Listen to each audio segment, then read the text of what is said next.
Some look for adventure. Some look for fame. Some will fly 1,000 miles just to play our game on Kart Sharks. And here's the host of Kart Sharks, Jim Perry. Thank you, Jack. I thank you very much, and welcome to Kart Sharks. Nice to have you here. You're very kind. Thank you so much. Thank you, as always, for joining us at home. Yes, some people have flown a long way to join us, and a lot of them have made money, so I'd love to have you come down sometime and join us. And we'd certainly like to welcome the gentleman who sent in that poem, Roy Giberson of Dayton, Ohio, watching on WKEF, Channel 22. Thank you, Roy. Now let's open the board and get to the cards. Go ahead. Janice and Lois will load it in, then we'll meet our Kart Sharks. Jane Bannister, our champion. Hi, Jane. Good to see you. Thank you. Again, a little reminder about you. Okay, my name is Jane Bannister. I live in beautiful Newbury Park, California, and I coach Little League soccer. Yeah, now, we talked about that. You threw me with our last show when I found out that you was your little 7-year-old son who taught you soccer. Mm-hmm. How did you then decide to become the coach? Well, it's all volunteer. Oh. So I raised my hand and I was it. Someone's got to raise their hand occasionally. That's very nice. Glad you raised your hand and came down and joined us because Jane has won $9,500. Can't believe it. We are meeting the challenger for the first time, Kevin Borna. Hi, Kevin. Nice to meet you.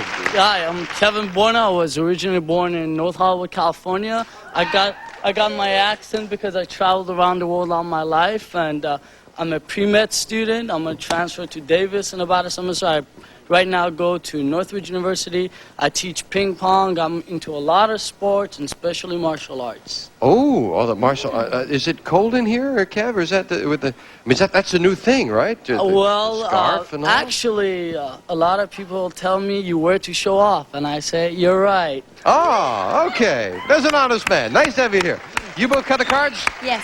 Here we go. Yes, I did. We start the best 2 out of 3 with a question to Jane, the champion. Jane, we asked 100 single women, do you like it when a man calls you honey? How many single women do like it when a man calls them honey? Okay, well, today we have women's lib, and women like to be called by their name. They don't like little pet names.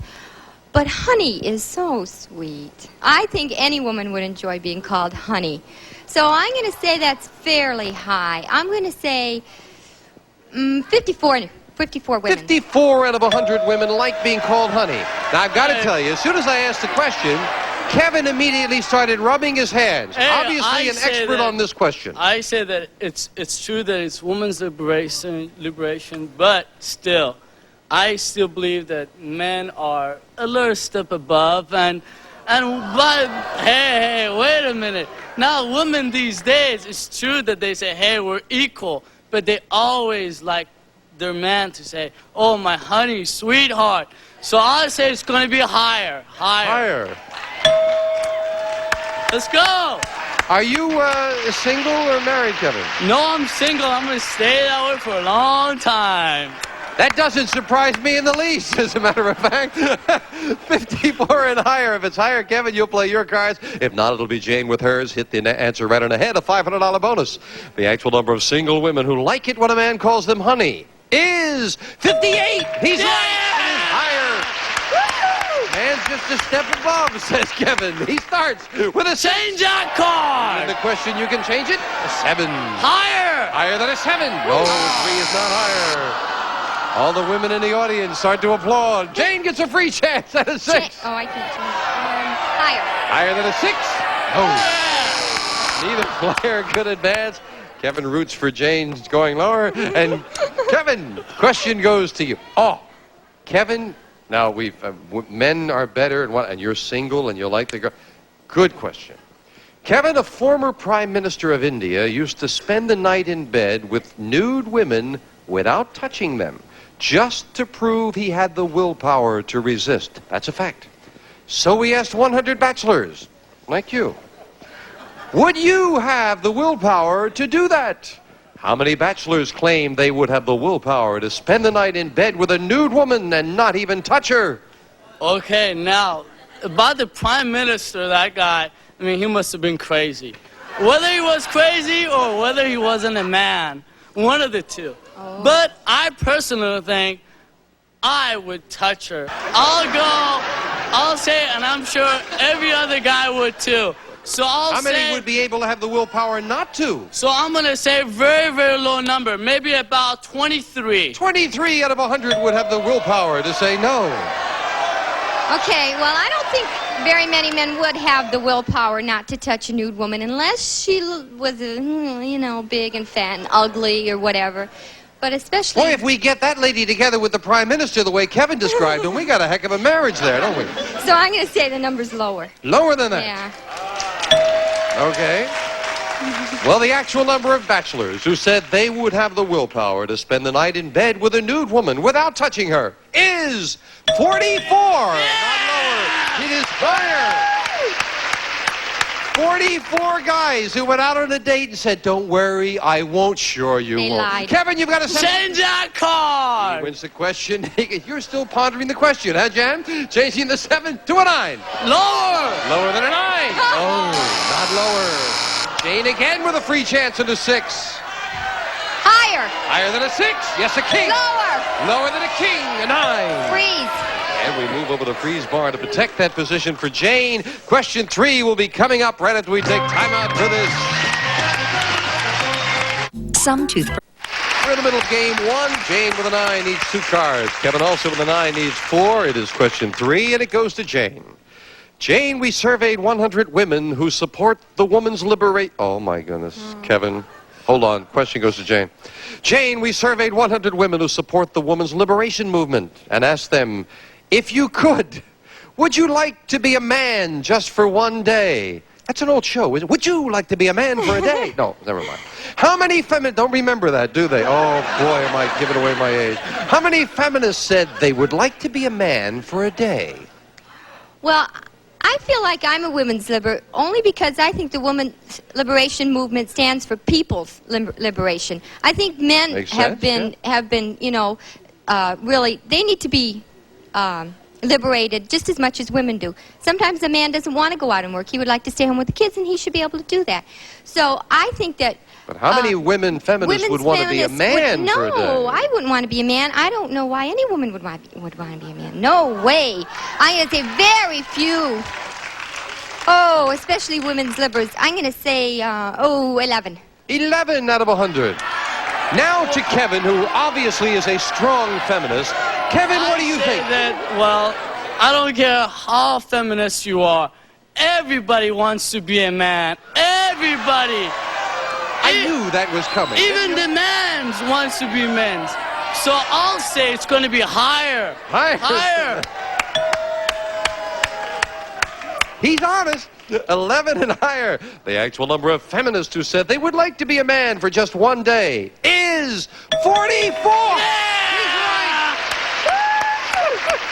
I wonder who they want to punch when they get all that stress. Kevin, you've got a 9. Change that card. You can now get rid of that near middle card with a 2. Higher. Higher than a 2, a king. Lower. Lower than a king, a 2. Higher than a 2, a jack. Lower. They go all the way for the game. Yeah! Kevin wins his first question and ties it up. Or gets game 1, I should say. Goes all the way for the first game. Well, we will set up for game 2. Same 2 decks of cards with the next cards off the top of the deck.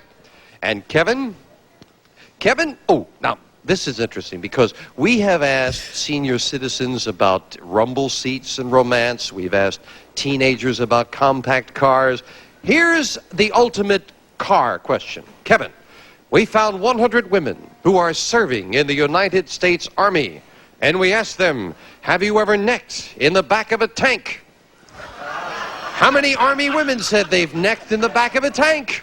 Well, with the Army situations these days, I think it's going to be kind of hard for them to do so. And if they did, because of the punishment. So I'll say that number is going to be fairly... In the back of the tank would be punishment enough, I would think. Right, so I think it's going to be a very, very low number. Maybe about 17. 17 out of 100 Army women have necked in the back of a tank. Well, I think That's part of their job. If they're in a tank, they're doing that job. No, they're not there. That's not their job. No, that's definitely not what. No. Well, Oh, I see. You mean working in the tank? They're working Okay. in the tank. Why would you? Oh, I see. Maybe after hours they'd go to the tank. Oh. I kind of no, thought I that's don't think what so. it There's had other to- places besides the tank. Oh, did you think on duty and everything? Yeah, well, no, I gotta say it's lower. Oh, okay. Hope we didn't talk you into anything with the various ramifications there. The actual number of Army women who said they've necked in the back of a tank is 2. It's lower. That's all. Just 2. That doesn't sound too comfortable. Jane starts this game with an 8. Change it, please. Middle card becomes an 8. Oh, Lower than the ace. A 2. lower! Higher! Higher than a 2. A jack. Lower! She's risking it lower. Right for the 6. Jane needs 1 card to tie things up. Can she do it? We'll find out after this. I'm Gary Collins. Did you know that over 1 million Americans are waking up to a revolutionary new way to sleep on air? I slept. Love to have you come down and join us. Game 1 went to the challenger. Right now in the second game, it's the champion who's moved way over. She needs 1 card to tie things up. The question goes to Jane. Jane, we surveyed 100 inmates in San Quentin Prison, and we asked them, thinking back to your crime, do you feel sorrier for your victim or for yourself? How many inmates said they feel sorrier for themselves? That's a tough question, really. Criminals, if they have a criminal mind, I don't think they really feel sorry for the victim. I think they don't have that much of a conscience. I think they probably felt sorrier for themselves for the most part. I'm going to say 55. 55 out of 100 feel sorrier for themselves, Kevin. Well, I say, hey, if you're a criminal in the first place, you're going to feel sorry for yourself, not the person you do anything with, and especially in those prisons. So I got to go higher. Even higher than that? Higher. Well, the actual number of inmates who said they feel sorrier for themselves is 60. You're right. Yeah! It is even higher. Yes. Kevin turns over his first card in game 2, a 6. Change that card. And the yes, sir. You see Janice salute? Boy, that's a big one. The 6 to a 5. Higher. Higher than a 5, a 7. Freeze. And we move over the freeze bar, and question 3 goes to Kevin. Kevin, we found 100 divorced women who are receiving alimony from their ex-husband.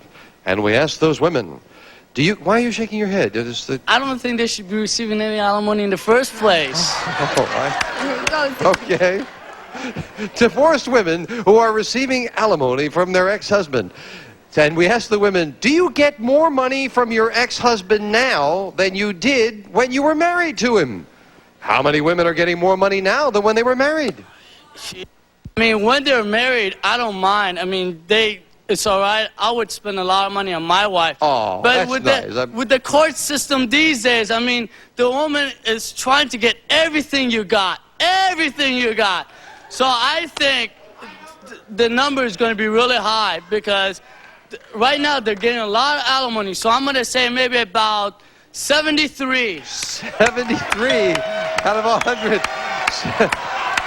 Says that master of reason, Kevin. How many higher or lower, Jay? He is a chauvinist. Thank you. Kevin, a chauvinist? Perish the thought. Well, first of all, if a woman has been married, say, 30 or 40 years, and her husband decides to marry a secretary who's 20 years old, she's maybe 50 or 55. She can't go out and find a job. She's given the best years of her life to that chauvinist. So... No. It's the... She deserves it. She earned it. She raised the kids. She earned it. Don't make a fist, Jane. You're getting me nervous there next to Kevin there. So what did he say? What number? He said 73 out of 100 women are getting more money now than when they were married. These are women who are receiving alimony. I'm going to say lower. Lower than that. Yeah. Well, the actual number of divorced women who are getting more money now than when they were married is 27. Very much lower. Jane, you've got it. Yes. Jane, you've got a 6. Change it, please. Big change, needing 1 card for the game. A 7 near the middle. Oh, boy. Higher. If it's higher, she ties up the match. Yes! Jane ties it up. Each player now, 1 game, $100. We will set up for the tiebreaker with just 3 cards up there and 3 questions here. Right down to the wire, and the tiebreaker starts with Jane. Jane, there's a new book out on the subject of men's derrieres, right? And it's filled with pictures of some of the cutest men's bottoms in the country. Sure, there's a book out like that. So we asked 100 men if you were asked to pose in your jockey shorts for a book on men's bottoms, would you do it? How many men would pose for a book on men's derrieres? I think it's our turn, ladies. We should get the books with the men. Kevin's bringing out the best in you, isn't he, Yeah, Jane? he really is. Balancing the scale. But I think most men think they have a great body. You know, they have high egos, and I think they would pose. So I'm going to say that's a high number. They do, says Kevin. Yes. I know. Yes. So I'm how many gonna men say- would pose? I'd say 79. 79 out of 100 men would man, pose for a book I on say men's derriere. I would do it, and I'm sure you would do it. So all the men out there, they have a great bodies, so they're gonna do it. So I say it's gonna be higher. Higher than that.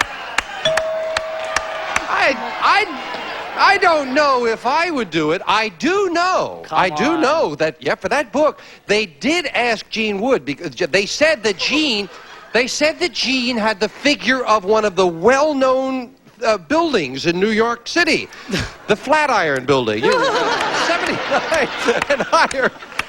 The actual number of men who would pose for a book on men's derrieres is 43. No, it's not higher. It's lower. And frankly, I wouldn't do it either. So there, just in case you wanted to know. Jane, you've got a 4. Higher. Higher than a 4. Again! Lower. For the championship, Jane wins it, coming back 2 in a row.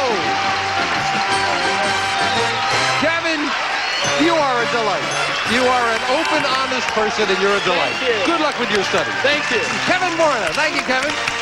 Jane, come on down here with me. Jane Bannister upheld the honor of womanhood. She goes for the big money right after this. Looks like the... Back with our champion, Jane Bannister. We were just talking about Kevin and his honesty, and Tony Haig said he's going to be a doctor. It'll be called Disco Doc. That'll be it. Did you cut the money card? Yes, I did. Let's get over and play him. Come on, Jane. Here we go. And those cards that you cut, come on, Jane. He says, someone in the audience, we're going to give you $200 in new money. 3 cards on the bottom line to bet as you will.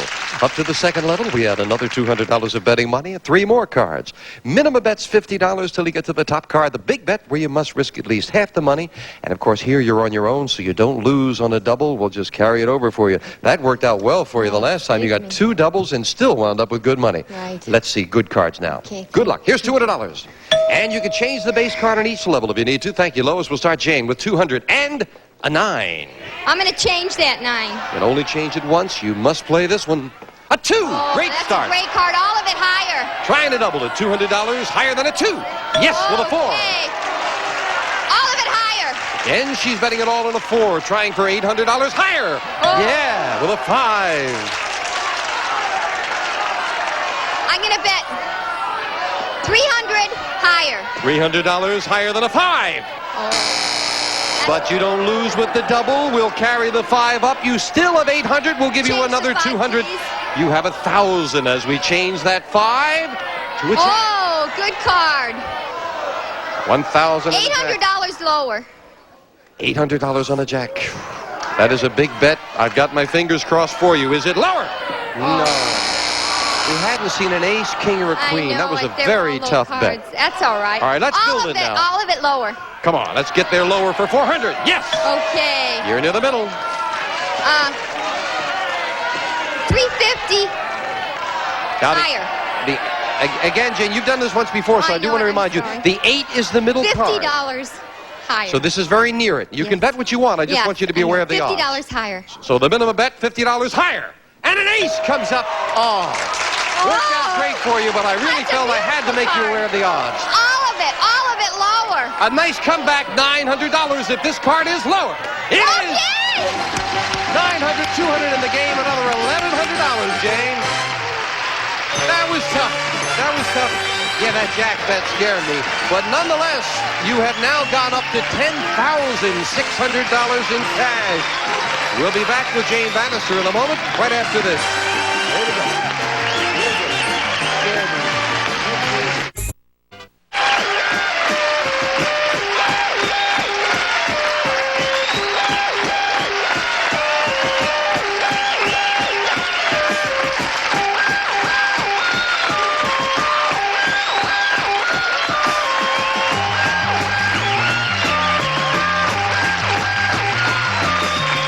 This is Gene Wood speaking for Card Sharks.